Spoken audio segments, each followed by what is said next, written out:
ወላሂ ኑር መስጂድ እንግዲህ ታቀራ 54 ዓመት ነው። በይነል መግሪብ ወኢሻ ታቀራ 54 ዓመት። አብዛኛውን የከተማዋን ቆይታቸውን እዚሁ ነው ያደረጉት። ከ1954 ጀምሮ ከአሮጌው ሰፈር በኒን እስከ ኑር መስጂድ ድረስ ትልቅ የዲን ሥራዎችን ሰርተዋል። በኑር መስጂድ የጁምዓ ሰላት ዘውታሪ የሆነ ሰው የሙፍቲን አይጠገቤ ምክር ሁሌም ያገኛል። ወደ ኑር መስጂድ ብቻ ተጠቃለልኩኝ። በይነል መግሪብ ወኢሻ አቀራለሁ። እንግዲህ ቁርአን ብዙ ጊዜ ተختማል። በቀላል እንደው ወደ 45 ነው ወደ 40 ገያማ ሳይختም ይቀርብ በይነል መግሪብ ወኢሻ የሚቀረብ እንግዲህ አሁንም እያቀረፉ ነው። እኔ ቂርአት ወዳለሁ የለፋሁበት ነው ያደኩበት ነው።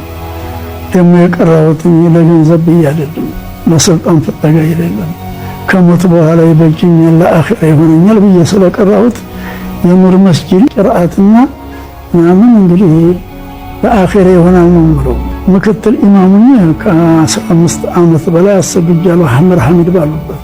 3 ዓመት ደግሞ ዋና ኢማሙኝ አሰግጃለሁ ኑር መስጂድ። የኑር መስጂድ ግንኙነቴ 3 ሐለት ነው።